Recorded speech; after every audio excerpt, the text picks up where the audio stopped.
backup video recording for later archival purposes. Okay, that's good. Okay, here we go in 3, 2, 1. Hello, this is Santa, and I am here to tell you that I eat millions of cookies each year. And yet I'm still not as morbidly obese as your mother. Hold up. Wait a minute.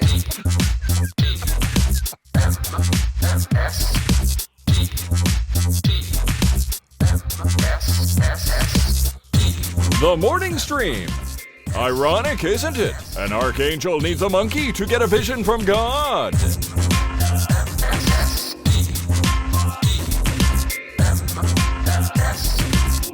Hello, everyone, and welcome to TMS. It's the morning stream for Tuesday, December 20th, 2022. 5 days till Christmas, Brian Ibbett. What do you think of this? It's 5 days. I haven't done the, I haven't done the Advent calendar, and it's way up there. Oh, you can't reach all the way up there.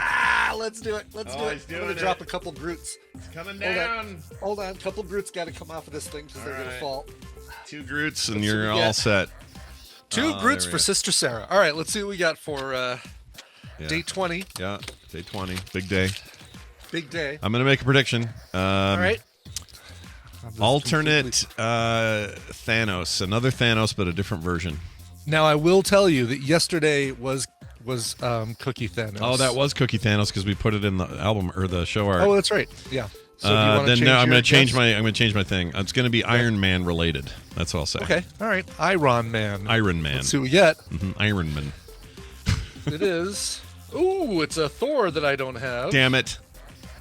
Let's see. I mean, that's great though. It's a Thor bearing a gift. He's cute. He's so they didn't make him like a cookie or a candy cane or whatever. They just I already have a Cookie Thor. Gotcha. So that's a theme where a bunch of them are cookies. Yeah, I'd say, let's see, 1, 2, 3, 4, 5, 6, 7, 8, 9, 10. So 10 of these that I've gotten so far have not been cookies, which I guess means that 10 of them have, right? If I do the math. Well, let me ask you this: if Thanos is a cookie, does that make him a ginger snap? Oh, well done, sir. Credit where it's due. A Nakarakatakatu in the chat said it. He said, "Oh, and a Krakatoa." Yes. Yeah, I owe you one there, buddy. That was a good joke. Nicely done. Well, that's good. So you're gonna catch them all, Brian. All of them. I'm gonna catch them all. Still no. I have Spider-Man with an ugly sweater, which is kind of cool because he's pointing at himself like the meme. Yeah, look at that. He's like, so that's kind of cool. I like that one a lot.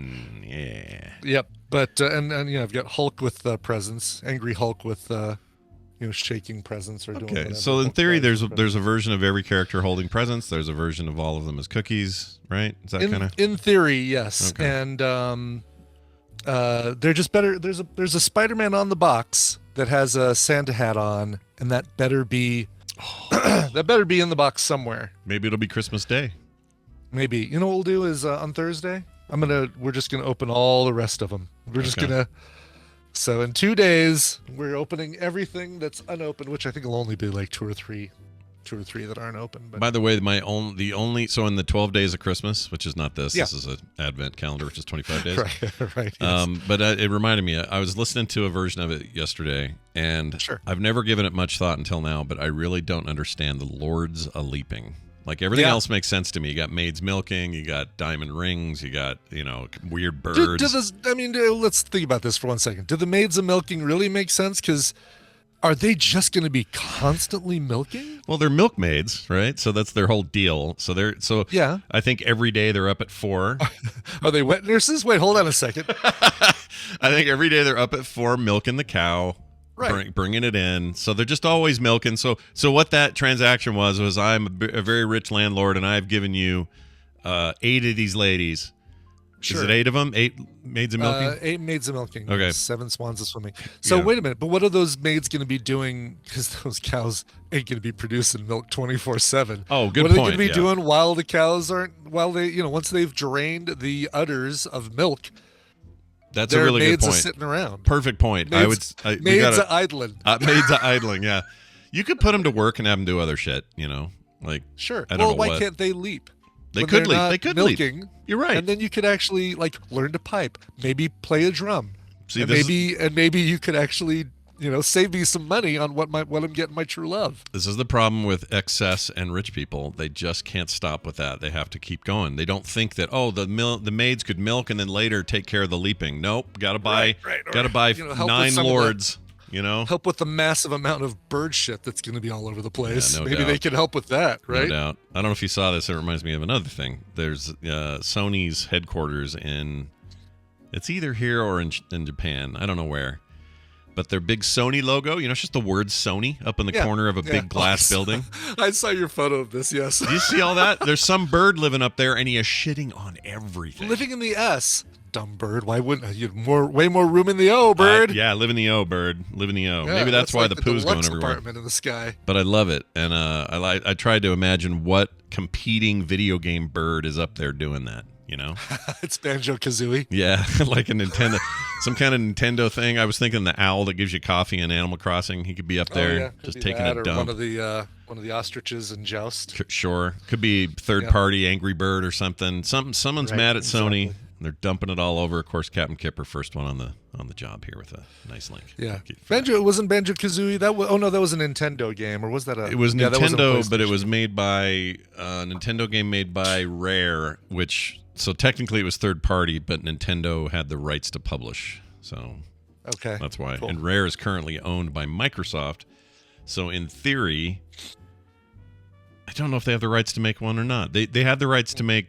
No, they do, because they made Banjo Nuts and Bolts for the 360, so actually really? the rights are now so Microsoft's. Yeah. Yeah, not platform specific. I was just sitting here watching the cat knock over every single mini advent calendar Funko Pop that I've gotten as she decided to wander my desk. So, whatever. Third host. Yeah, it's a cat. It's fine. A cat. That reminds me also, you keep reminding me of relevant things. Oh, good. Our cat, or Carter's cat, because I don't want to claim him right now, last night at about 11, scratching at my door because he's missing Carter's attention, so now he's trying to get it from me. So he comes on the bed and he gets all curled up on my chest and just starts breathing his hideous demon anus breath on me. Yeah. And I'm petting him and it's fine. Then I'm like, all right, buddy, you got to go in your little space in there. So I put him in the room he stays in. And usually he's fine in there all night. But last night he decides to put his paws up underneath the door, pull on the door, and then let go. And it made this like bonk, bonk, bonk sound. And he did it all night long, Brian, to the point that I almost killed a cat. I feel like I was so pissed. I couldn't sleep. He just kept doing this thing. And to this moment, if I see him, I don't trust myself around him right now. I need some time away from him. So Carter, if you're listening, your cat sucks. He's the worst. Deckard Cain the cat. Stay a while. Cat's gonna do what cat's gonna do. I get so excited about talking about the guy on the flight out to Boston that I didn't talk about the flight back, which for the most part was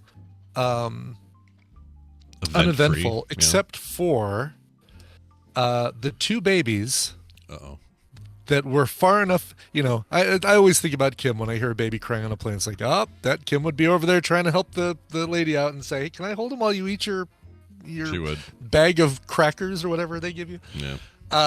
They were too far away. They were close enough that I could hear them through my noise-canceling AirPods Pro. with noise canceling on. With noise cancellation off. Oh. And all I could think of was that I was basically listening to an all-baby cover, 45-minute cover of the dueling guitar solo ending to Hotel California, which I think is Joe Walsh and Timothy B. Schmidt or something. I can't remember who the two guitarists were. That's the one, exactly. Yeah. Wow. Well, at least you had fun with it and made a little, fun idea in your head about it while it was happening. Yeah, exactly. Yeah. It was, you're right, though. Kim would have been over there, like, holding it. She would have been over there and helping out and stuff. I was reading this. Oh, I can't reach it. It's far over there. I was reading an autobiography by a man named Trevor Horn. Mm. And you're saying to yourself, I don't know the name Trevor Horn. Are you saying that to yourself, or do you? I am saying that. This whole time I'm saying in my head, I don't know Trevor Horn, and why should I know that name? So now I'm excited because I'm going to learn. I'm going to tell you why you should know that name. Okay. He joined forces with Bruce Woolley of Bruce Woolley and the Camera Club to form the band The Buggles, and gave us the very first video on MTV. Video killed the radio star. But other than that, He is a record producer and musician who was 1/3 of the Art of Noise for a while. Art of Noise, love them. Yeah. He produced Relax by Frankie Goes to Hollywood. He Love that produced song, Crazy Yeah. by Seal, The Look of Love and Shoot That Poison Arrow by ABC.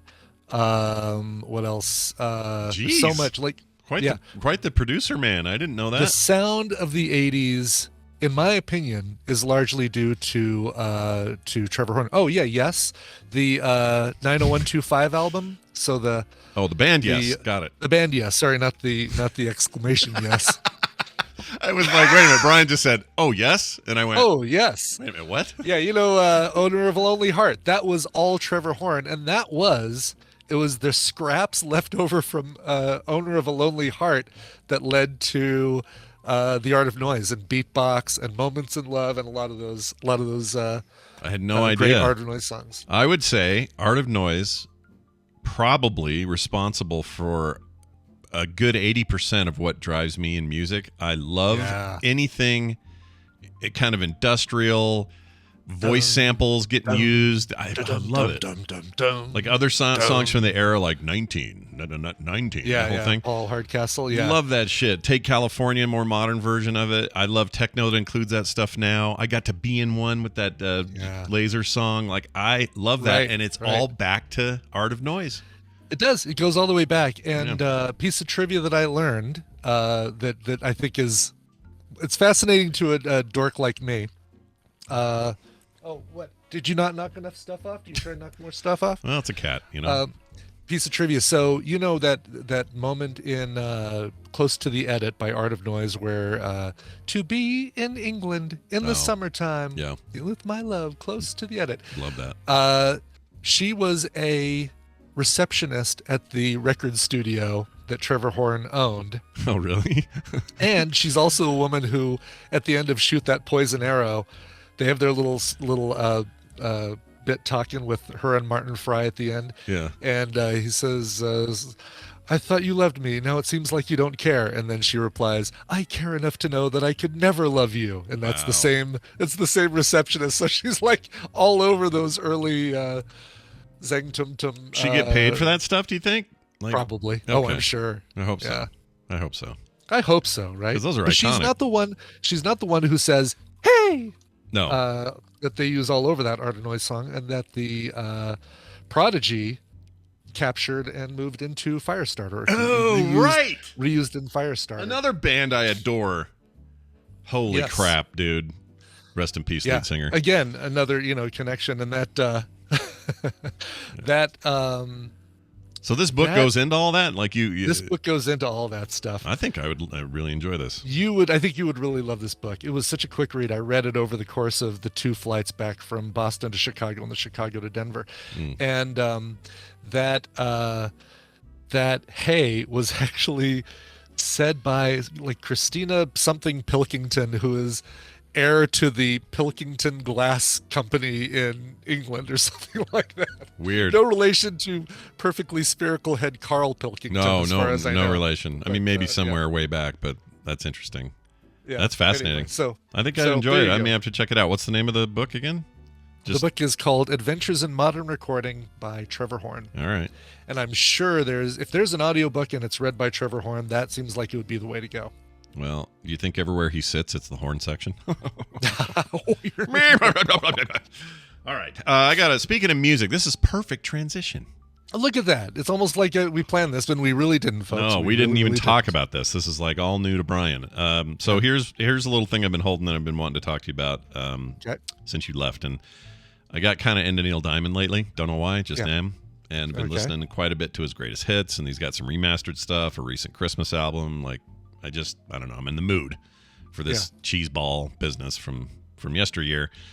And I found a lyric. A lot of his lyrics are a little bit weird and of their time and make him seem like he was ancient in his 20s, you know?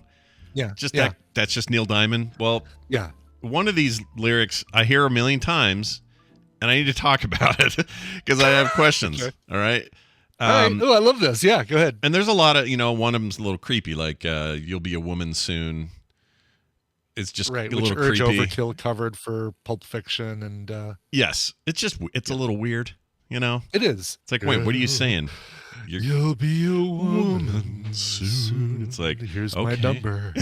Yeah, let me know when you are the proper Reach the age. legal age. So I listened to this in particular, and I can't get these lyrics out of my head. So anyway, here it is. Did you ever read about a frog who dreamed of being a king and then became one? What? Well, that's it. Yeah. Trevor Reed. It's a Frog Prince story, right? It's like Is it the frog? It's the kissing one, or what is he talking about? I think so. Is it the Princess and the Frog? Oh, the Princess and the Frog? Maybe that's it. Charles III?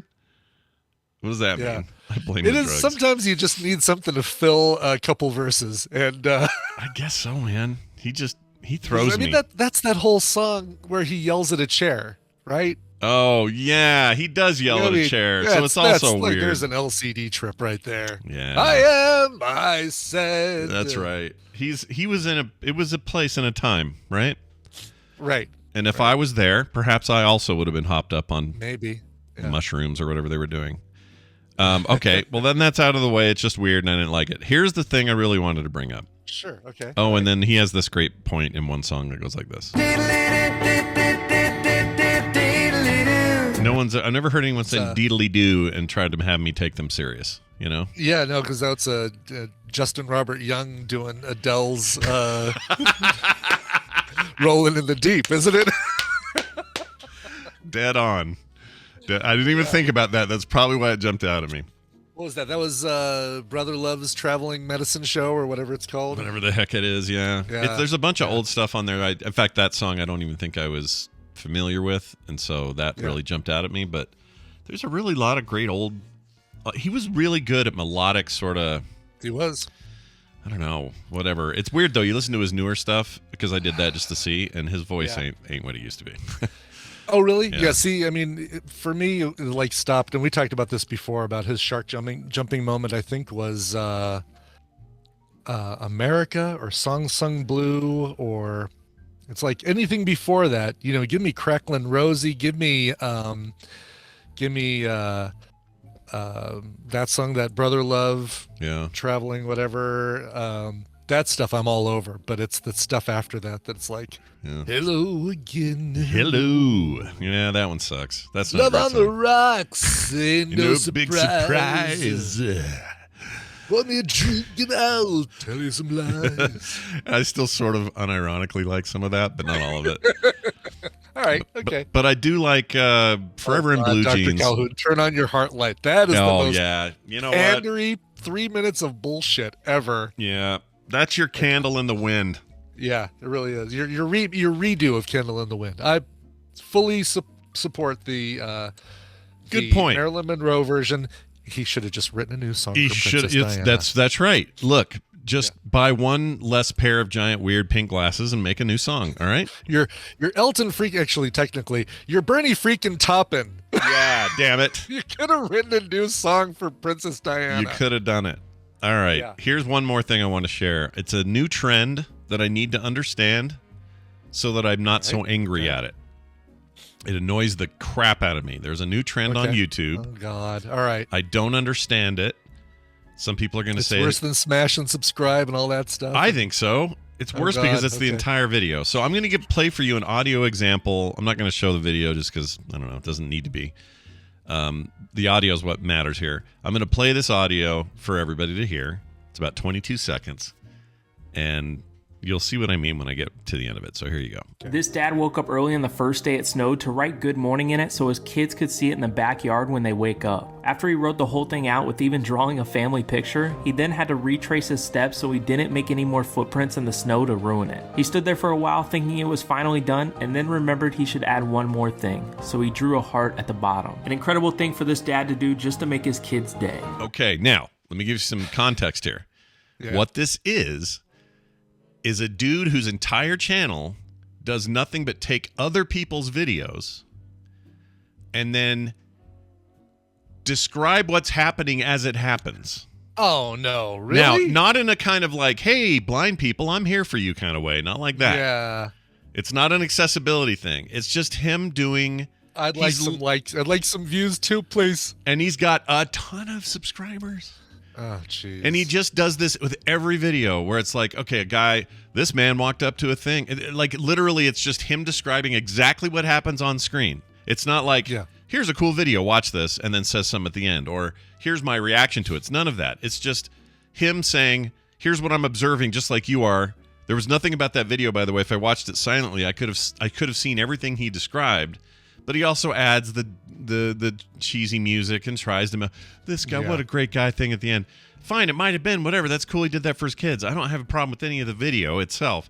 But this guy who's like lifting other people's videos and then doing this weird commentary, and then I found a bunch more just like it, and I think it's a trend, and I don't get it. I don't get it. Could we take his video and provide new narration?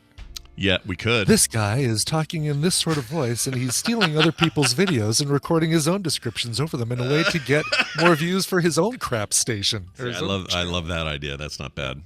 Although station's fine. It doesn't have to be a channel. Station. You know what? Let's get back to station. Okay. Why is everything a channel? YouTube station. Yeah. Hey, why? Visit my YouTube station for more radio programs. That's right. Visuals. That's right. More radio programs with visuals over at mystation.com.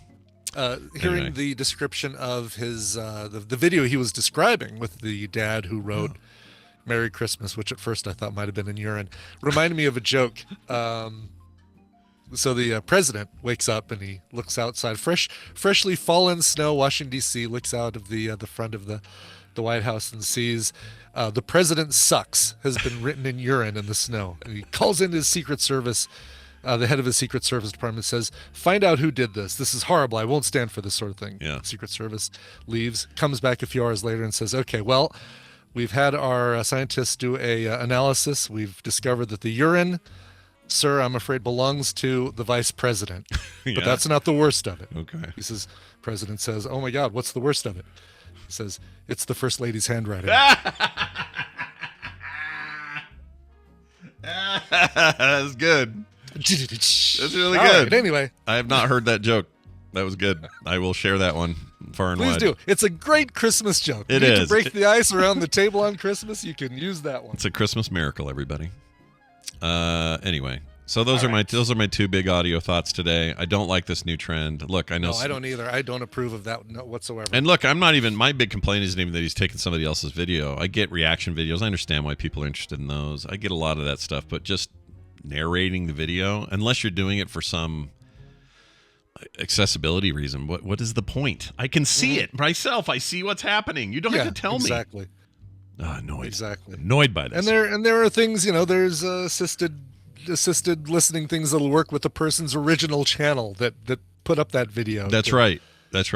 Yeah, we got closed captioning. We got all kinds of tools. We don't need that tool. we don't need a Dateline sounding recreation of what's happening in that video. Yeah, and I just don't understand it because the person whose original video was, even if this guy links to him, I don't know if he does. I didn't check. Yeah. But if he links back, he's still got more views than anyone he's taken from. Jeez. Some of them are big viral videos, and he's doing those. But I just don't need a description. It's like, this kid. We can see Charlie biting the kid's finger. That's so Charlie funny. I was just going to do the Charlie. Is that the one you were going to do? That's good. That's perfect. That's exactly what I'm saying. Like if you take any viral video, here we see Gangnam Style, where Psy is dancing around singing Opum Gangnam Style. You know what I mean? Like, what's the point? Seeing a cat with the owner's hands held precariously on either side of the cat as he's moving the cat up and down over a Casio Megatone keyboard. No one asked for this service, Nobody. Yeah, nobody. All right. I got some news for you here. Let's get to the news. Yeah, actual show news, everybody. Sit back, relax, and enjoy. It's time for the news brought to you by Mitsula, the coffee. What's it? Mitsula, the Rula. I can't remember. Mitsula, the Rula. I like that. There was another word there that I can't remember. Mitsula, blank Rula. Oh. Mike Rula? Is he the Mike Rula? Yeah, he's the Mike Rula. Oh, that's right. Lord of Vegas, see him and tremble at his power. Yeah, I just wanted to give Mitsula a shout out. Chris is a great guy. He's awesome. He really is. And I can't wait to see him in April. if not sooner. Yes, exactly. I might actually have to go out there a little bit earlier to like a whole separate trip to figure out my Taskmaster challenges. Oh, gotcha. Oh, that reminds me. So I've had a few people pipe in and say, hey, I've gone to the website and there's links for tickets and stuff, but none of it works. Brian, I think, tweaked all that. It's all good now. Well, no, here's the deal. The link to buy your hotel works. The link to order your ticket for TMS Vegas, Scott and I are still working on. So like to get your actual ticket to the event. So I just need to take that link off of there until we have the. Yeah, that's old stuff on there. So sorry everybody about that, but we will have it fixed. Don't worry. We will let you know as soon as that stuff's available, and it'll be soon. Yeah, Claire, you can't just demand to play Taskmaster. You have to be a TMS guest. Like that's why we got Amy and Bobby and yeah. Got to be somebody who comes on and does some some content. Sorry if Bill, Tom's there. Tom's going to be playing. Scott Fletcher doing the voices. Yeah. He's going to be there. You can't be all caps provider. That's not good enough. We need you could be ginned up prank caller. I don't know. I'm excited to see her. But if you want to work with me on helping figure out the challenges and figure out how to record them, then you can do it. Which I think is way more fun than participating, is watching you guys struggle and. Oh, I agree. It'd be more fun to put the test to people than being the tester or testes. You need us. The testes. Yeah, the testes. Sure. Nobody wants to be the testes. All right, here's a story. Person cited for driving an HOV lane with an inflatable Grinch. Oh, sure. Shit. Well, he's technically a passenger. That's true. There's a photo here. You're a passenger, Mr. Grinch. You're sitting to my left. You're sharing my carpool. You're saving me lots of money. And it's also kind of funny, Mr. Grinch. I would inflate you with a cigarette lighter adapter with a 9-volt telescoping cable battery plug. New version coming, everybody. New version of the I love Grinch. it, yeah. Anyway, this person got... I love how they blurred out his face. He looks like a Minecraft character. He totally does. That's great. Anyway, one person was cited for driving in a high-occupancy vehicle lane, or HOV lane, with an inflatable Grinch as a passenger, according to the Arizona Department of Public Safety. The driver was on Interstate 10 at Avondale Boulevard in the Phoenix metro area when a trooper saw a quote-unquote suspicious passenger and no one else inside or aside from the driver in the vehicle. Driving in the HOV lane requires at least 2 people to be in the vehicle, and inflatable Grinch does not count under these rules. Well, thanks, Article, for clearing that up for us. Yeah. While we appreciate the festive flair, this is illegal, and the driver received a citation for their HOV violation, says the AZDPS, which stands for Arizona Damage Per Second. Is that what it is? No, really? I don't know what it is. I guess let's see, Arizona Department of Political Stupid. I don't know. Something safety or police? I guess public safety. The Department Public Safety? Yeah, Department of Public Safety? I guess so. A friend of mine, Ricky, says, hold my beer. Just one inflatable? So I sent you a video of a friend of mine, Ricky. It's in your I sent it to you yesterday. Oh, that was you. Hold on. I remember this now. Hold on. Yeah, I got it before the show yesterday. Yes. Let me pull this up. After the show, yeah. Oh, no, I guess it was before the show. We just never had a chance to We didn't talk about it. I got it like at 7:30 or something. Oh, there it is. That's right. Okay, so I'm going to pull this up, chat, so you can see it.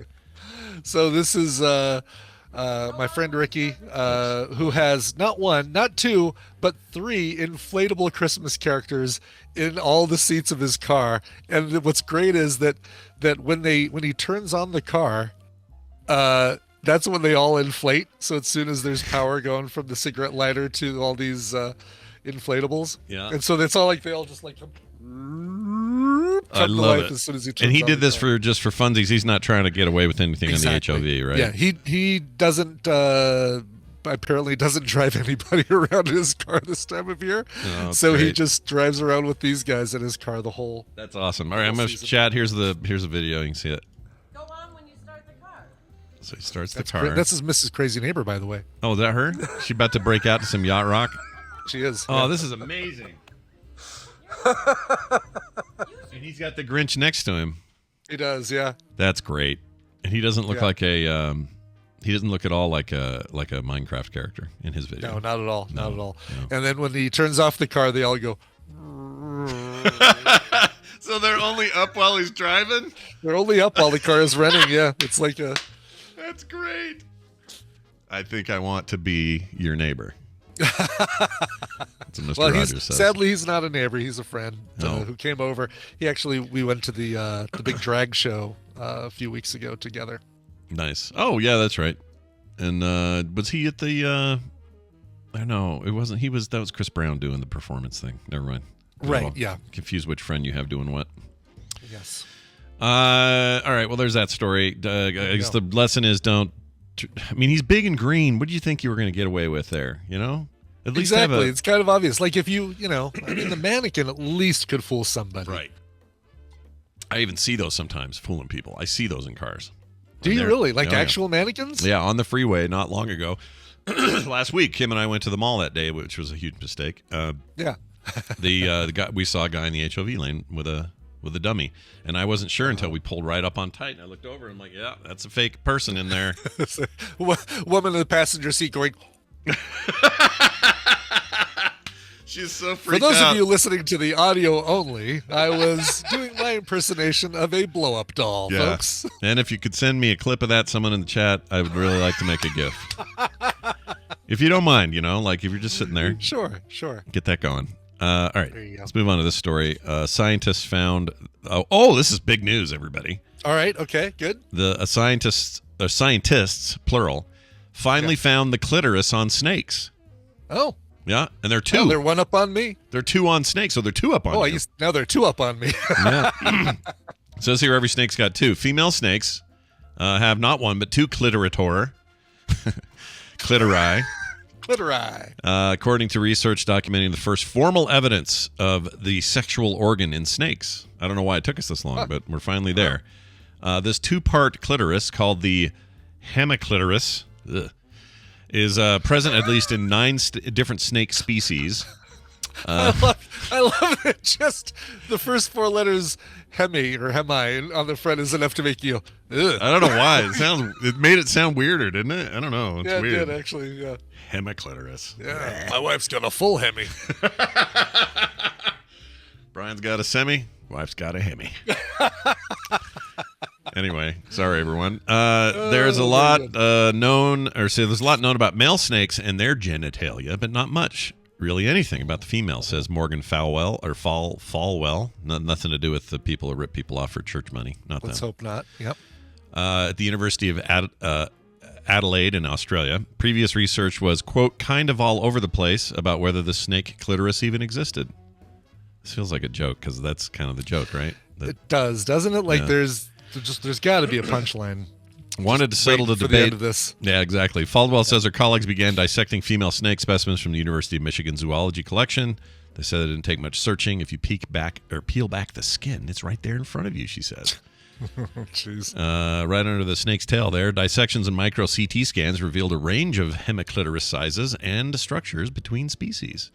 I think what they can't tell here, though, is, like, I mean, real talk here. Sorry, everybody, if you're uncomfortable with any of this, but Sure.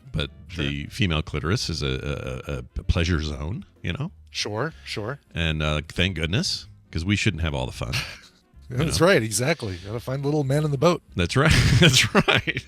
And so what I'm saying is I don't think this study says whether the snakes are enjoying it or not. Do you know what I mean? We don't know. Right. that. Yeah, exactly. It may not be, I think, didn't we do an article or something about scientists saying that, humans are the only ones that get pleasure out of sex or have a more than just instinct or whatever. Maybe that was This American Life. Could have been Ira Glass. It could be. I'm trying to think. Snakes. They have coming up. We'll talk about Act 3. Why cows don't enjoy sex. Then in Act 3, we'll talk about whether the cow. I don't remember, but I know that. How do we? I don't know if we really know, right? We don't know, right? Because the animal would have to tell us, and they have no way of telling us. But humans You should and be dolphins. able to see in their face, but they always have that kind of like, that that like grin. Snakes always have that grin on their face, so you can't really tell. No, you never know if they're enjoying themselves or that's just their default look. Yeah, that's why But I totally would be like, "Is this good? Is this good? Do you like this? Is this all right? Right. How's this? Is this good?" I feel like I've seen apes and other, like chimpanzees in particular. I feel like they're having a good time. That's right. And we've heard the turtle ichor. Yeah, we know the turtle sound. I have that somewhere. Let's hear it. Since we're here, we may as well hear it. Sure. Turtle. Whoops. Turtle. Yeah, here it is. I do have it. Yeah. That's it. I like turtles. That's why he likes It turtles. sounds that turtle noise really sounds like Alex Jones when he was crying about something. Oh, you're not wrong. All right. Well, there's that. So that's a thing. We learned that. That's good. Yeah, we did. Now we know there's two, and scientists have found them. Yep. Now we move on to a very different kind of story. 40,000 pounds of meatballs Oh no! spilled during a truck crash in Virginia. Oh, I know. Rough stuff, man. that's a lot of meatballs. That's a whole lot of meatballs on the I-15. The driver of a tractor trailer was charged with an overnight crash that spilled 40,000 pounds of meatballs across the interstate, Interstate 95 to be specific. The Virginia State Police confirmed they responded to the crash at around 12:30 a.m. Nothing good happens then. The investigation determined the tractor trailer, driven by Al Stenford, I almost read that as A.I. Stenford. I don't know why that- He's a truck driver that was created by a computer. Yeah, clearly. He ran off the road, overcorrected, and struck a guardrail. The vehicle jackknifed, causing the trailer to detach. The driver of another tractor trailer, also traveling southbound, couldn't avoid the trailer and crashed into it. Fire department says it took over 2 hours to free the truck's operator, rather, from the vehicle, and the driver was transported to a nearby hospital with minor injuries. Okay. He's charged with failing to obey highway markings. So I think there's a photo here. I don't know if we can really see. Oh gosh, I hope so. All the carnage, the meat carnage. Let's see here. The meat carnage. It's kind of funny, actually. Oh yeah, no, there's a lot of stuff spilled all over the ground, but I can't tell what's meatball. Yeah, maybe it's all mushed out. They don't look like. I expected little rolly balls. Yeah, but they're all. It's like, Costco sells them in boxes or bags or something. Oh, tell me this was on its way to an IKEA. Oh man, wouldn't that be great? That'd be great. Yeah. Borka, where's our stuff? Borka, they'd say. Is there another truck coming with some lingonberry? We're all out of Allen wrenches. Please bring those with the meatballs. I'm looking at let's see. Oh, there's more photos. Oh, this is a bad crash. Holy shite. Yeah, I know. If the driver hadn't gotten out with minor injuries, I think we'd be like, okay, well. No, I'd skip this one. This would not have been. We would not have done this story had this guy died. Driver dies in massive meatball crash. Yeah. And because it's meatballs, it's funny. Doctors performing meatball surgery to get him. There you go. A little MASH reference. Never hurt nobody. Thank you very much. Thank you. All right. Another. I love how our last story kind of combines. It's almost like the greatest hits of everything we've talked about so far. Yeah, in a way, it's like it's the bread on the other end of this sandwich today. It really is. Yeah. We've talked about the Grinch. We've talked about food. Now let's talk about all of it. Let's go back to the Grinch and food.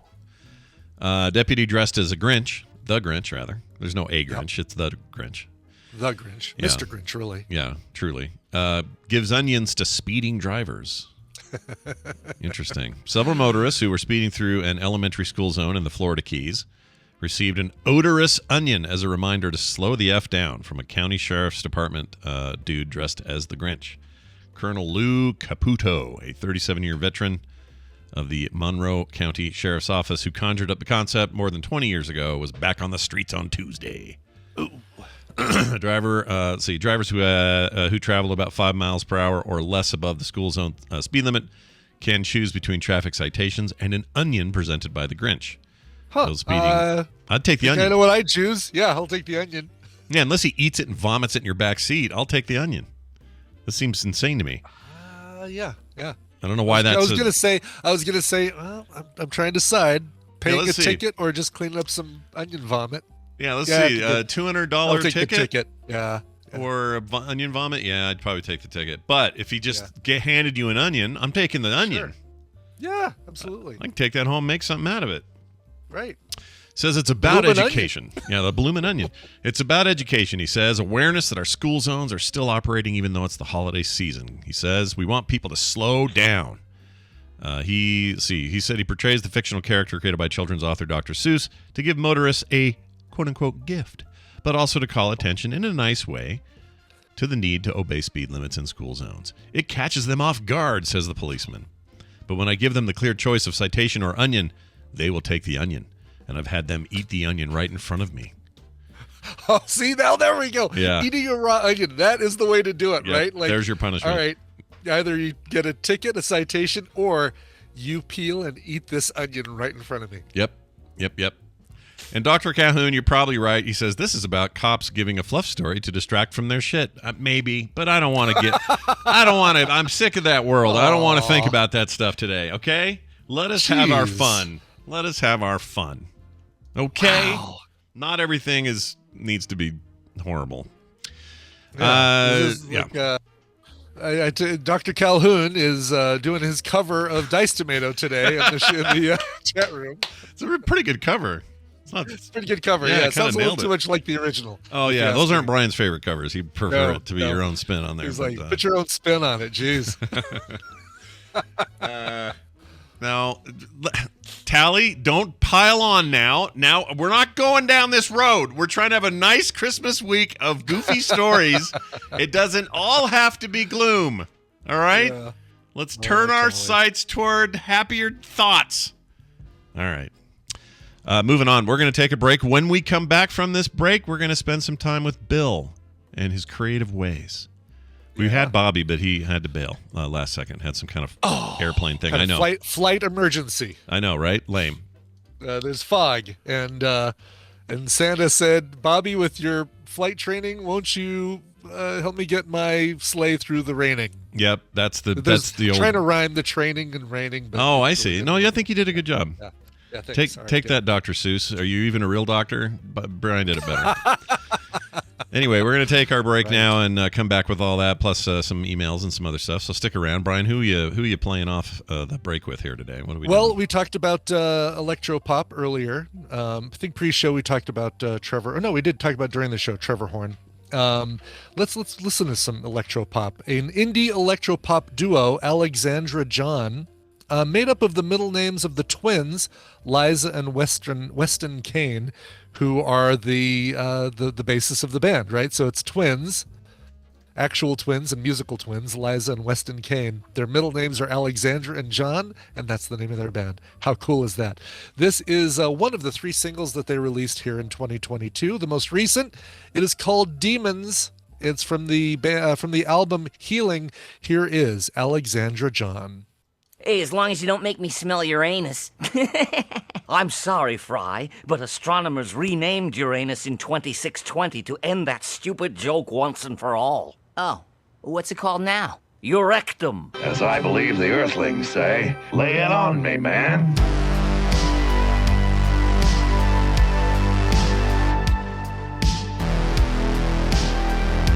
The Morning Stream. The phone's gonna ring. It's gonna be you-know-who. Everything's gonna be all right.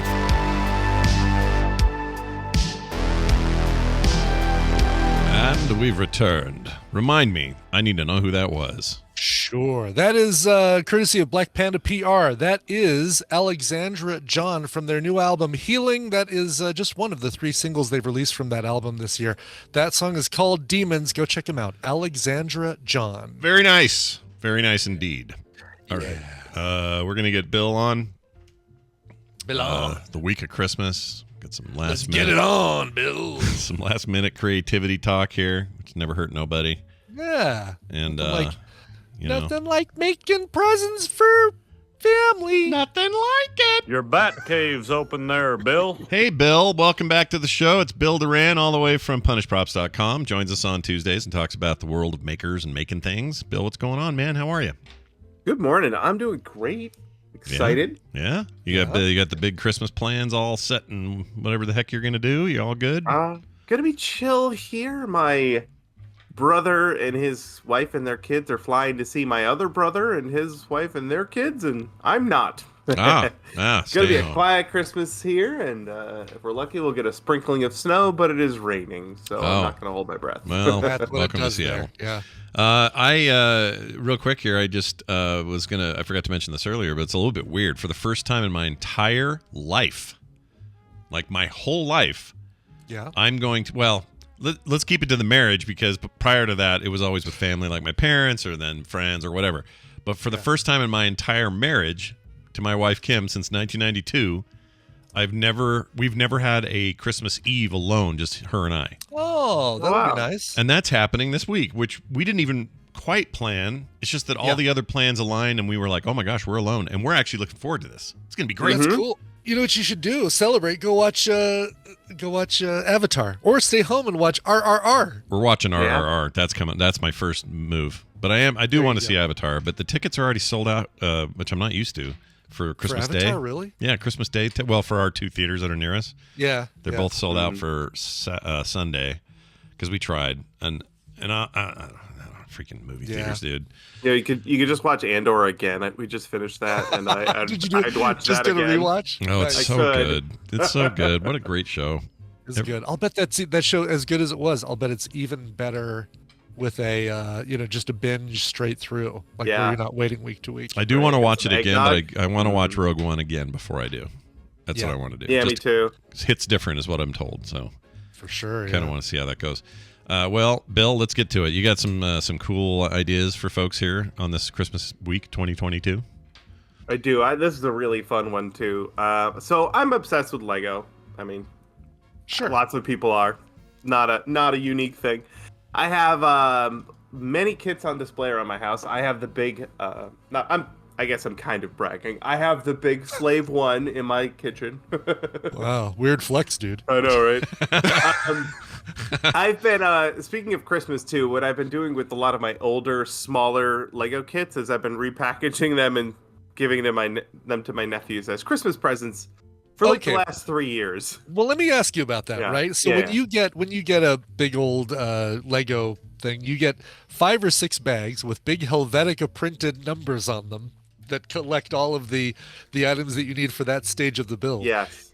You're not putting all those back in the bags. No. Yeah, you're and none of these saying, are good luck. Yeah. None of these are big enough to require that either. These are smaller kits. Gotcha. Although I'm surprised, my nephews now I have a couple that are in the 7 to 8 year range. They're really good at both Minecraft and Lego. Good. They can handle some pretty advanced kits. Sure. Okay. So I'm gonna have to up my game in the next few years. I'm also running out. It is kind of interesting how I feel like, if anything, people were like, oh, this new Minecraft back in 2009 or whatever.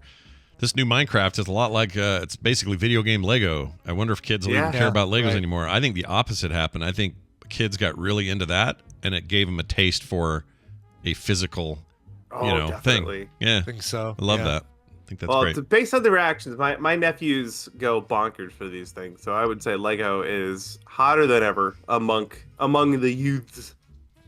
Yeah, the youths. So I've got all these kits. Most of them are Lego brand kits, but I have a few kits that were designed by not Lego. One of my favorites, this guy named Chris McVeigh. He's an artist who used to design all of these really cool custom Lego kits. Actually, I'll throw his link in the chat. Chris McVeigh is his name. He no longer sells kits.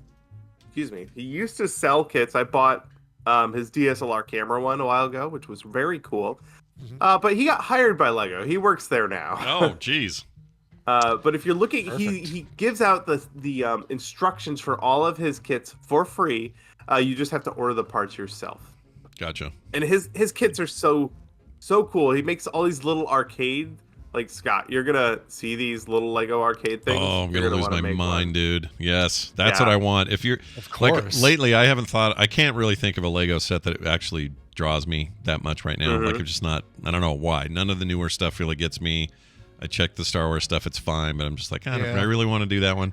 If you told me I could build, like, Flynn's Arcade or whatever, holy shit, in a heartbeat. Yeah, so He's got little arcade machines, a bunch of different varieties, vending machines. Looks like he's got little sets that are like the arcade with a wacky looking carpet. And again, these are just PDFs. They're free PDFs with the instructions and a list of all the parts. You got to go get all the parts yourself, but I've done that. I've tried it out, and I can tell you how to do it. That's awesome. That's cool. Yeah. My problem with a lot of that stuff is what am I going to do with it after I put it together? And you talked about a great way to do it is take it apart, put it back in the box, give it to somebody else, and let them enjoy it. Yeah. But if I've my helicarrier is sitting over there, just as a thing that I have to constantly dust. That's my slave one. It's big. Yeah, it's a great display, and it's a nice dust collector, and it's not like you've got to really be careful on how you display it too, because it can fall off and break into a million pieces, and then and that's when again, I've got nephews, especially a couple years ago when they were a little younger. They'd show up and they would go, "Ooh, car!" and reach for my what is it? The Beetle, the Volkswagen Beetle. Yeah. That is that is a do not let your 5-year-old nephew play with kind of Lego thing. And I have several of those. It's becoming less of a problem, but yeah, you kind of have to build a room around that helicarrier, don't you? Yeah. Yes, you really do, or at least plexiglass or something. Maybe that's the deal. But I do have a glass display case for most of my Lego stuff that keeps the dust off and keeps the little hands out. I do want this NES one. It's expensive though. It's more money than an NES costs. $269, but so cool. That's Look at that thing. Very cool though. It's so cool. Yeah, I mean it's actual size too, right? I think the TV's small, but the actual box controller and cartridge I think those are out like scale, and I love that. Oh man. So I was on Reddit, and I was on the Satisfactory subreddit where I live these days, and someone posted there's a little workbench you build in Satisfactory where you can go build things, and someone made one out of Lego, and they posted a link to all the parts and instructions that they made.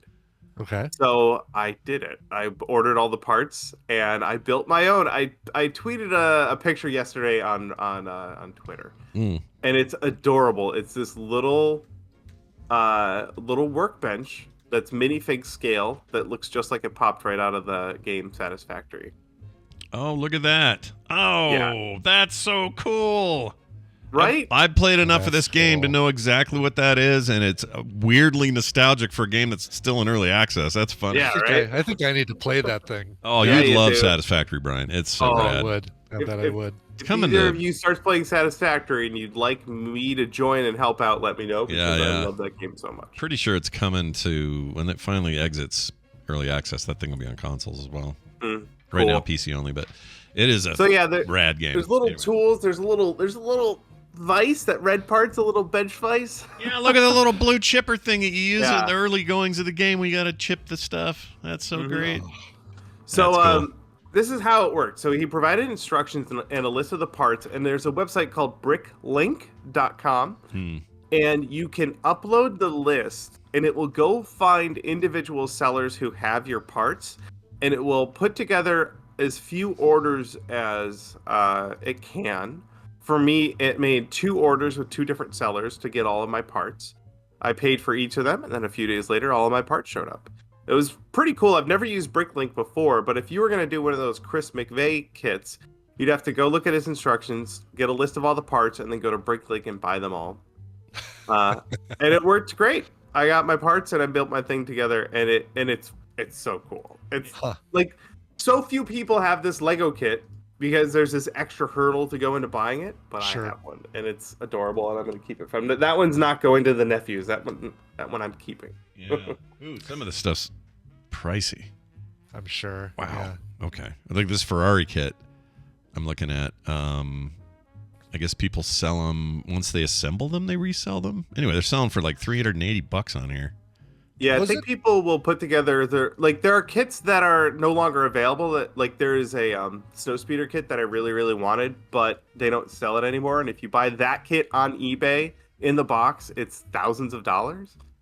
But you can just go get the parts. Wow. You can figure out, and I think that's what people on Bricklink do with rare sets. Is they'll put together rare kits and you can just buy all the parts. Now, Awesome. I'm trying to remember what the name of it was. I talked about it, and I can't remember if we talked about it during your segment, but there is the app that you could download where you take a picture of, you throw all of your loose Lego bricks onto a table, and then you take a picture of it, and it's able to figure out what all of those parts are and tell you things you can make from those parts and That's give you amazing. instructions. Oh yeah, right. No, you did. We talked about this, and we even had a name, I'm trying to didn't find we? it on my phone right now, and it's not coming up under brick or Lego or. Oh wow, I've never heard of that. That sounds awesome. I Oh, don't there it know is what right you call there. it. Like, It is called.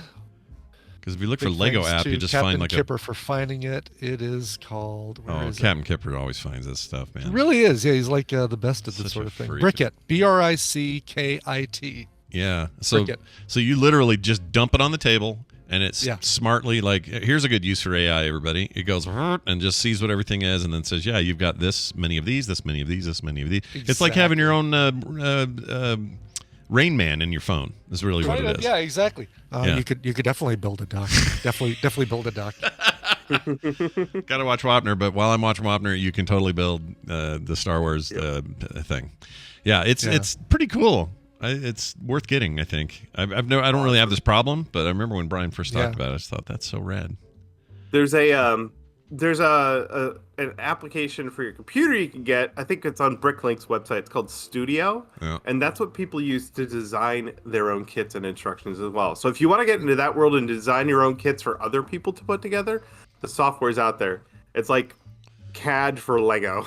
Oh, nice. I haven't really played with it myself, but I know it's very popular, and that's how the guy that made the kit I put together designed it. That's how he did it. There's one for kids as well called Lego Kids Creator, and cool. it looks like, this is neat. There's one for Phil Collins called Stu Studio.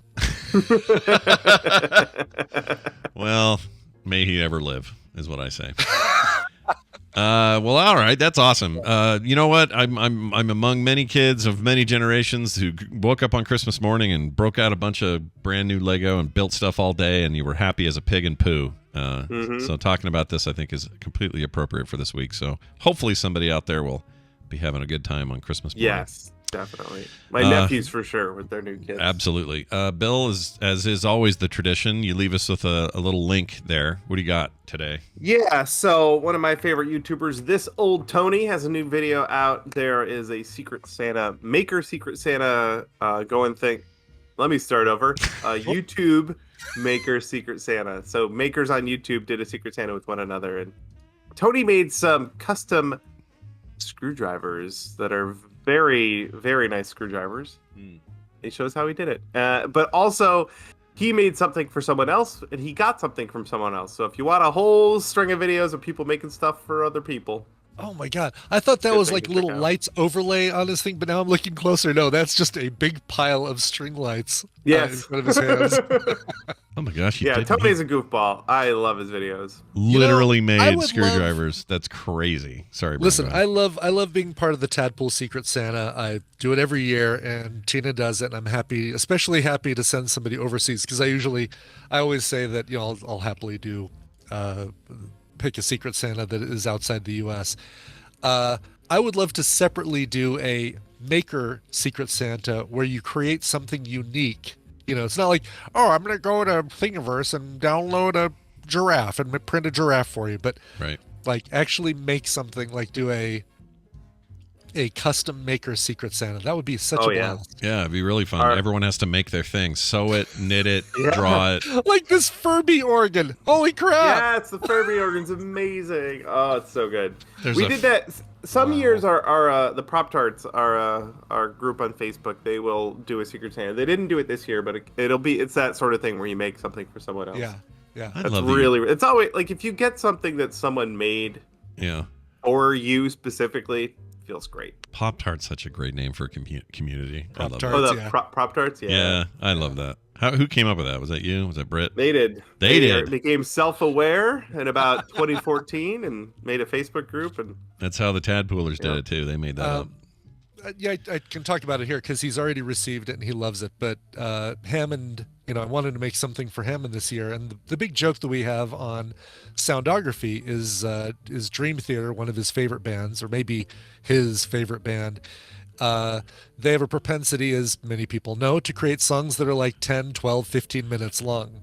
And I decided to make for Hammond a 3D printed Dream Theater timer.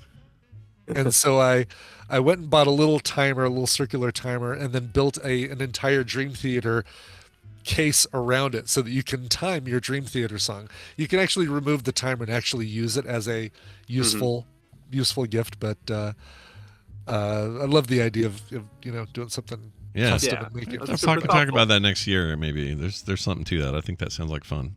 And even if you can't 3D print or sculpt or whatever, do whatever it is you do. Just get all the creatives to hop in on that. That'd be really fun. Right. Maybe you make puppets. Maybe you just stick googly eyes onto things. I don't know. That'd be fine.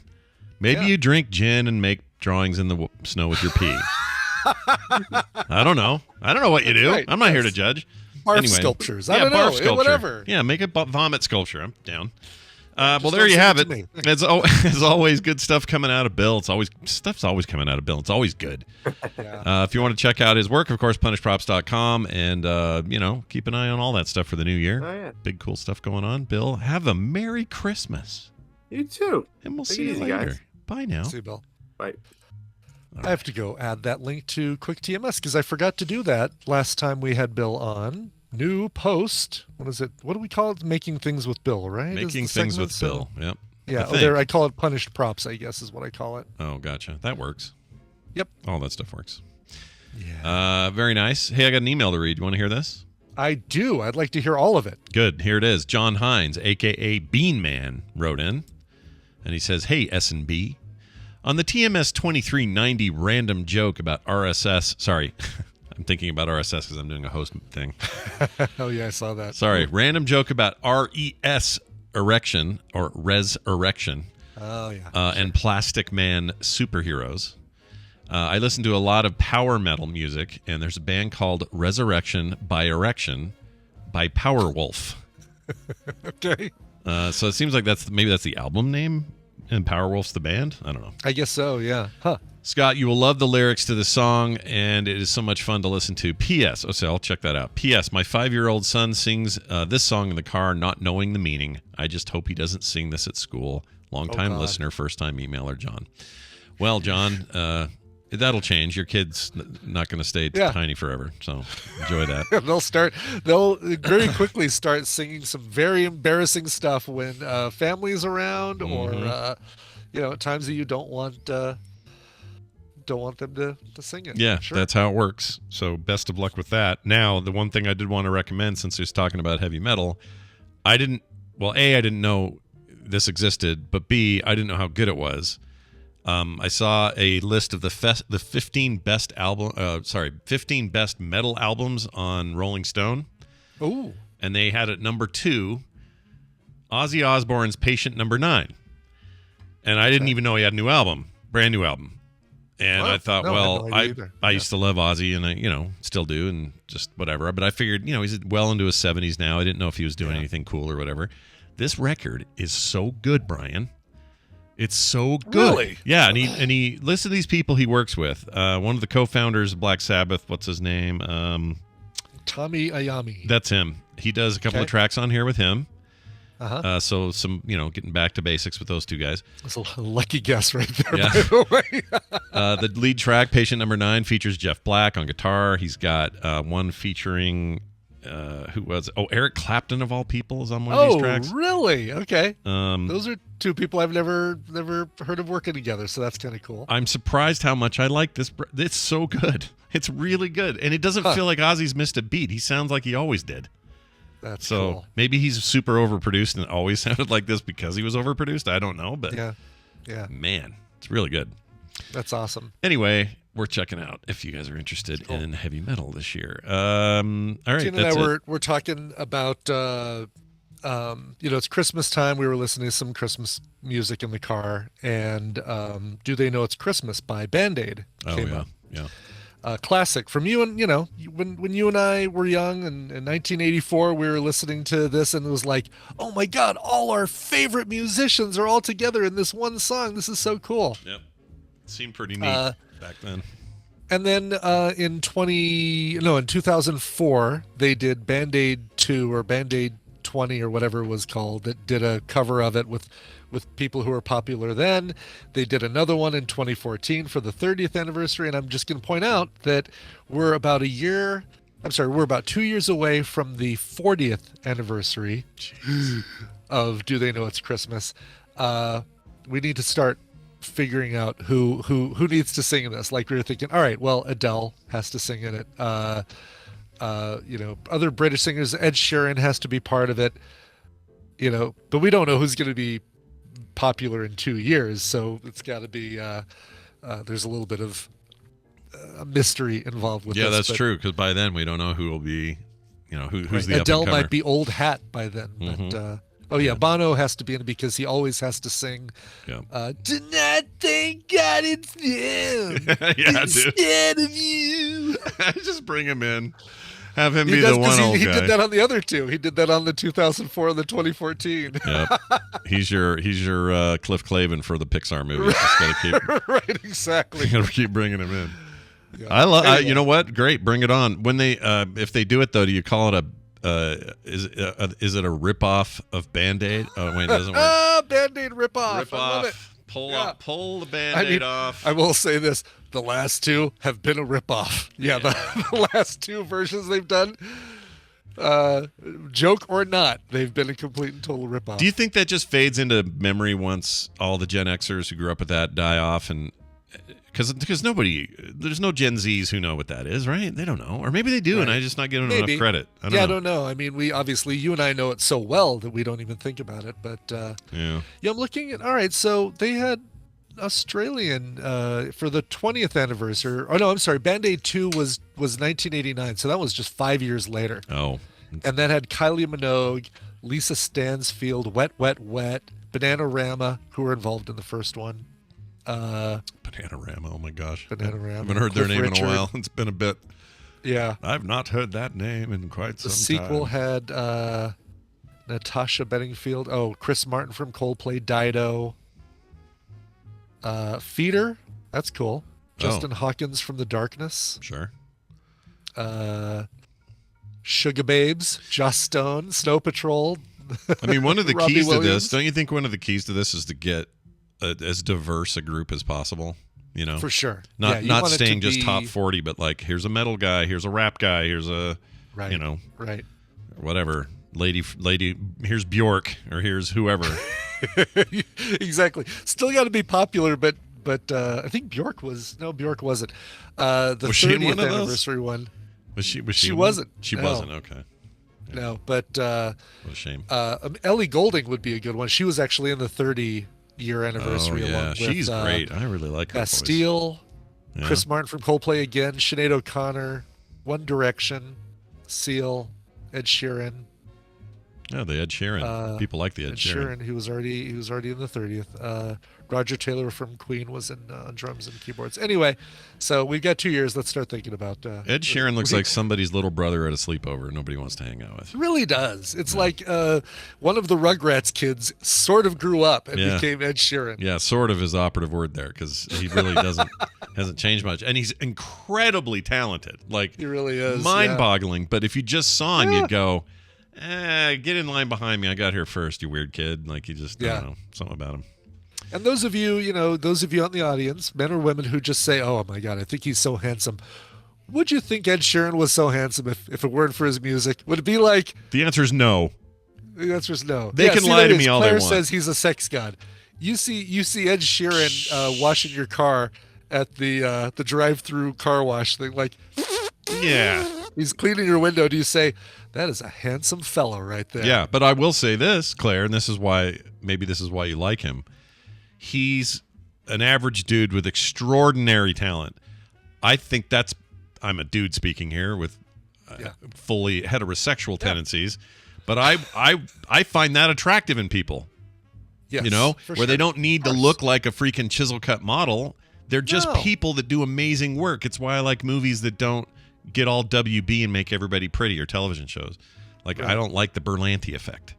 I like, unless you're talking Doom Patrol, which works pretty well over there. Oh, yeah, I saw you watch that for Couch Party. Yeah. Oh, I was so glad. I can't really wait to watch liked it. more of it with you. Yeah, I loved it. It was great. When we so I was thinking as we finish Ms. Marvel, and then we'll rip through that. Yeah, because I really like it. Anyway, enough about Ed Sheeran. Let me tell you guys a little bit about our friends over on Patreon who support us. It's you guys out there. You guys help us make this show possible and help pay the bills. We need it. So head on over to patreon.com/TMS as we near the end of this month and launch into a new year. We got all kinds of cool ideas coming up. Not just TMS Vegas, but other cool ideas. So stick around for more and check out patreon.com/TMS for all the cool benefits you'll get. You'll never get commercials. You get pre-show content every day. You'll get couch parties like Brian just mentioned, art in the mail, and other great benefits that happen on the monthly, but only if you join us at patreon.com/TMS. That'll do it for us. Brian, we probably should play a song. Do you have one of those? We should. I do. Yavang in the Tadpole. But he goes by the name Troy in real life. Says, hello and happy holidays, friends. It's hard to believe, but this year marks my 10th year of being a TMS fan. Time flies when you're having fun. All those years ago, a friend told me about a podcast doing Star Trek trivia. I'm a huge Trek fan. I had to check it out, but I soon realized that Trek trivia was only a small part of the show, and the hosts made me feel like I was listening to a couple of old friends. Oh. Well, we are. Just not that old. No, keep that in mind. Not friends who are old for a long time, but two guys who are really old who are good friends. I don't know about really old, but I know what you mean. Really, really old. Yeah, really, really I old. came for the Trek trivia, but stayed for the poop jokes and Brian. December 15th was my birthday, and I would love it if you could play a cover song from my favorite, they're fragrant, brass band, Brass Against. Thanks for all the laughs, Troy, a.k.a. Yavang. Nice. How's he spell Yavang, by the way? How's that spelled? Yavang. Yavang. Okay. That's interesting. Just like it sounds. Like if I were to say spell Yavang in the fewest letters possible, that is exactly what you would do. Yeah. Yeah. Yes. That is the truth. Happy to do it. This is from their self-titled album from 2018 covering Rage Against the Machine. Here is Brass Against and Wake Up. Oh, yeah. Awesome. So a plan for the week, just to give everybody a little idea of what to expect. We have shows tomorrow for Wednesday. We have a show Thursday. Friday, couch party. Like, it's all normal. Okay, it is. All right, I wasn't sure. I think so, unless there's something that I'm not remembering. I think everything's good. We're going to do a show the day after Christmas. On Monday? Because a lot of people will be off on that day because they have Christmas is on a Sunday, so their boss gives them Monday That's true. off. We could do like a special show and just do some fun stuff, different than usual. I love that. Yeah. All right, we'll come up with something. But anyway, and then we got this thing on the 31st where we're part of the Streamathon over there with the I forgot the name of the thing. The Extra Life Streamathon. Yeah, they're doing it. It's all charity. We do it every year. The NYE, the Diamond Club folks. Yeah, the Diamond Club guys, but they call it Ritual Misery. That's it. Ritual Misery. That's right. Okay. That's happening on the 31st. I think our time is 3:30 that afternoon. I was curious. I was just going to ask you because I'd forgotten. I think. Let me make sure of that. I have it right here. I can tell you. It is. That's a Saturday. That's Saturday. It's Saturday. Saturday. It is not showing up. Oh, here it is. Oh, found it. 3:30 Mountain Time. So there you go. Cool. That's us. Yep. That'll be right before Tom's thing. So stick around for his as well. Anyway, that'll do it for us. Thank you all for being here today. We'll see you tomorrow. This show is part of the Frog Pants Network. Frog Pants Network. Get more shows like this at frogpants.com.